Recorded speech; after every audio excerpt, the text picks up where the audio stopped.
Assalamualaikum warahmatullahi wabarakatuh. Oke, kali ini Kang Idet kembali lagi mengunjungi situs Astana Gede Kawali.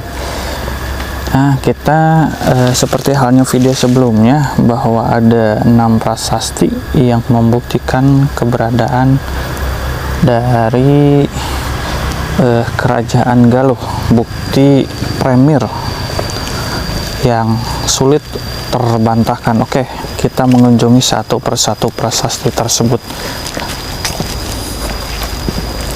ya. Nah, ini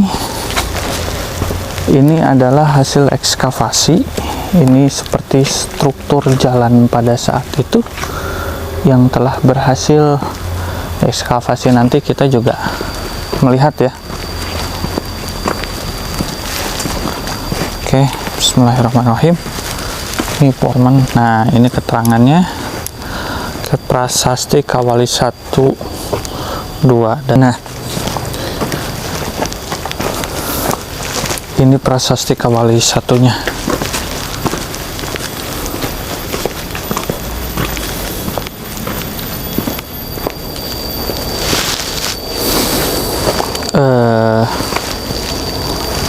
Oke, kita zoom.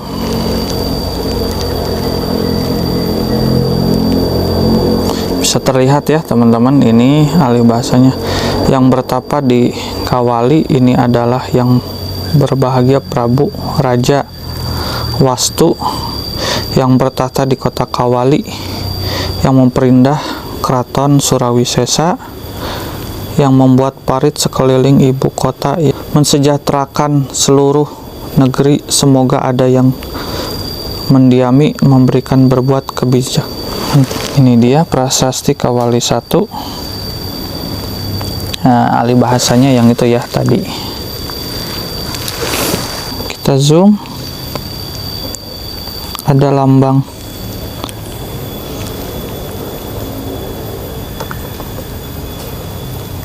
Oh, itu tuh. Itu di ujung ada lambang dari Galuhnya sendiri. Prasasti ini dipertahankan memang di Astana Gede Kawali sebagai keaslian ya, tidak dipindahkan ke museum. Nah, ini adalah prasasti Kawali 2.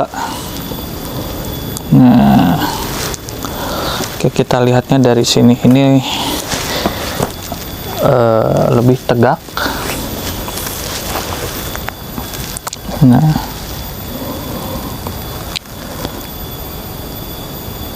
lebih tegak ya teman-teman, terlihat dengan jelas.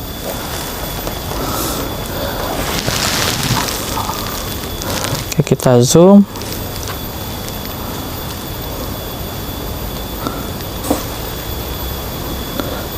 Negeri Kawali dengan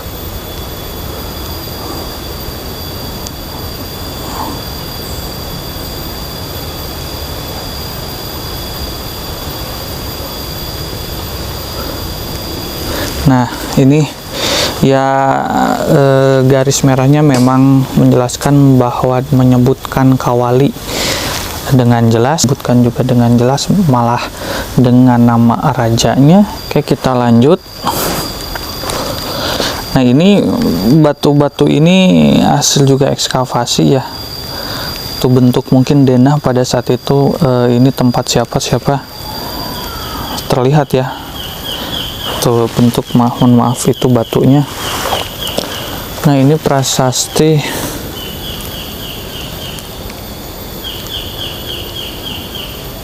satu dua. Oh, ini yang ke ini yang terakhir ke-6. Nah,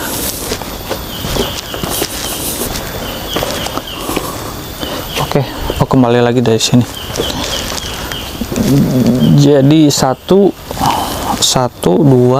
ini prasasti ke-6. Kita zoom. Itu ada lambang Galuhnya dengan jelas. Prasasti ke-6. Nah, ini adalah batu Palinggihan, tempat penobatan di wastu para raja Sunda Galuh. Raja terakhir yang dinobatkan di batu ini adalah Prabu Siliwangi sewaktu menerima tahta kerajaan Galuh Pakuan tahun 1482. Nah, jadi yang termasyhur Prabu Siliwangi terakhir ini adalah batu penobatan rajanya, masih terawat. Jadi dinobatkannya, disumpahnya kemungkinan di sini. Prabu Siliwangi sebelum pindah ke Pakuan Pajajaran yang ada di Bogor. Jadi di tempat ini adalah tempat yang lebih dulu. Di tempat ini adalah tempat percampuran ya.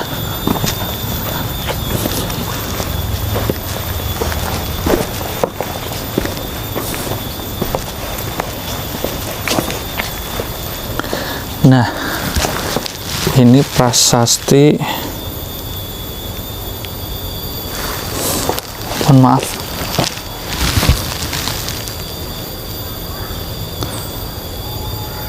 ini bidak-bidak dan ada lubang. Ini kemungkinan ya teman-teman, kemungkinan ini pada saat itu akan dibuat prasasti namun belum sempat ditulis.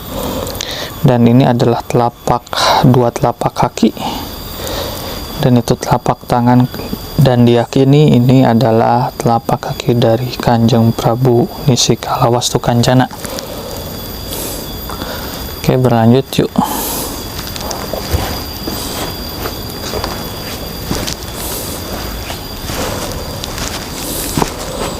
Ini batu, ini ada dulunya mungkin tihang ya. Nah, itu makom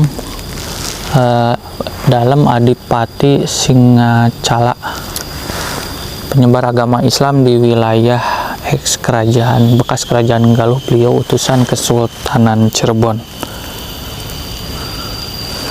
Nah, ini juga hasil ekskavasi, kemungkinan dulunya ini memang ada bangunan sengaja dilindungi tuh kan, ada nih, mohon maaf, ada strukturnya ya, sin.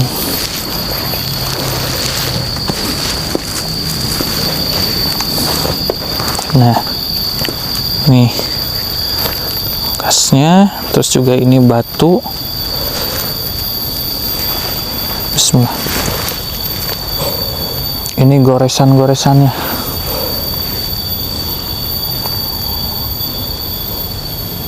Tuh, ada goresan.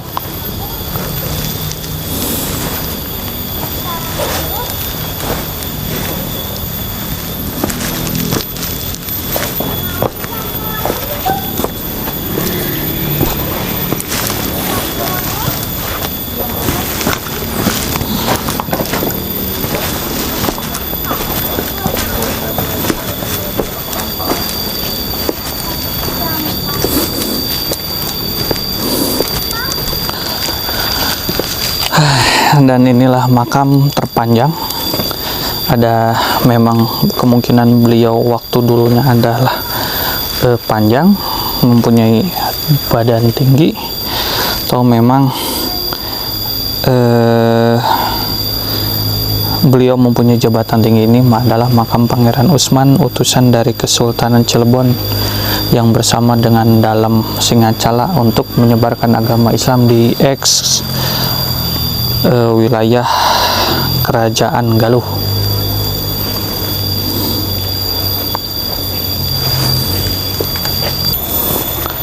Nah, ini juga ada makom,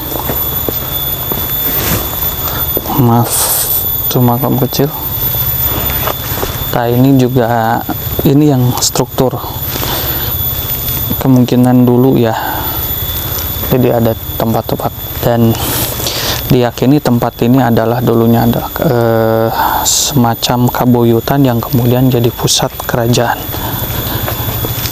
Nah, ini kita sampai. Ini adalah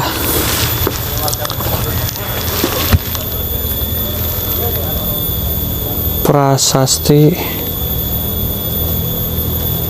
keempat, batu panyandaan Sang Hyang Lingga Bimba Sangkalingga Bimba, tempat disemayamkannya Abu Jasad Permaisuri.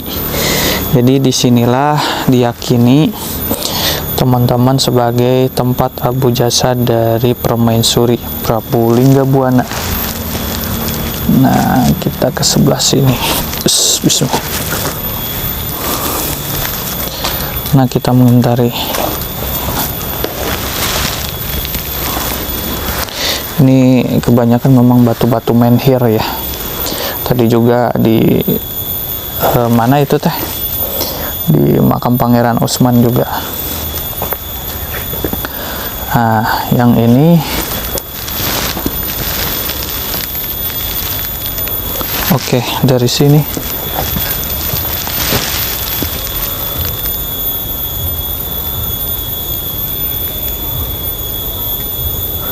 batu panyandungan Sang Hyang Lingga Hyang Sang Hyang Lingga Hyang, tempat disemayamkannya Abu Jasad Mahaprabu Linggabuana. Di sini tempat disemayamkannya diyakini sebagai disemayamkannya Abu Jasad dari Prabu Sang Linggabuana. Nah, di belakangnya juga ada tulisan, teman-teman. Maaf, kita zoom ya. Nah, ini ada tulisannya. Di belakangnya itu ada tulisan. Dan kembali lagi kita ke sebelah sini, ini ada struktur hasil dari ekskavasi penelitian sebelumnya. Ini ada struktur tuh batu-batunya, teman-teman bisa lihat.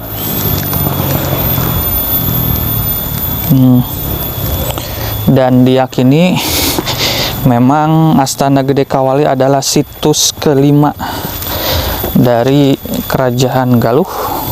Keempatnya adalah Karanggamulyan, dan yang disinilah situs terakhir kelima sebelum pindah kekuasaan ke Pakuan Pajajaran yang ada di Bogor. Itu juga ada makom. Ini kan percampuran dari adat sebelumnya dan makom.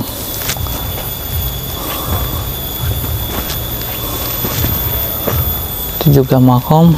Nah, ini adalah prasasti. Aduh, mohon maaf. Kalau ini jelas nih.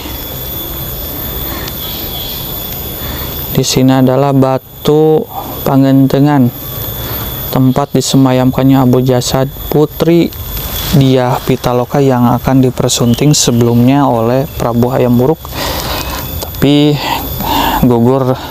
memilih menggugurkan diri di Palagaan Bubat sebagai bentuk harga diri agar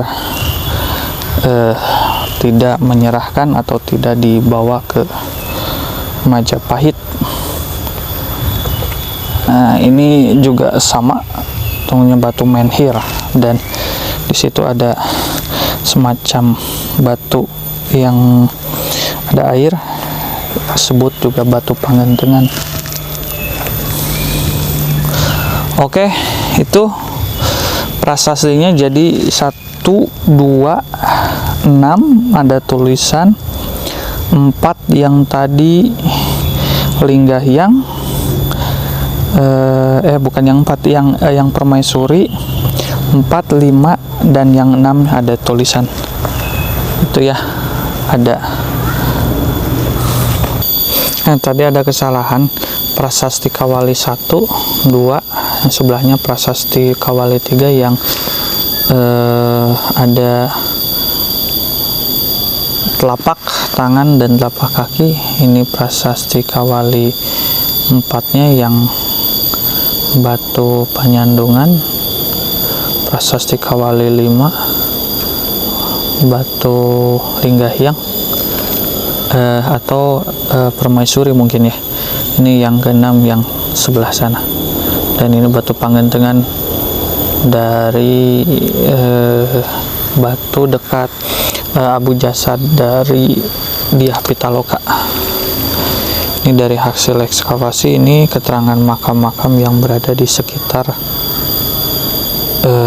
Astana Gede.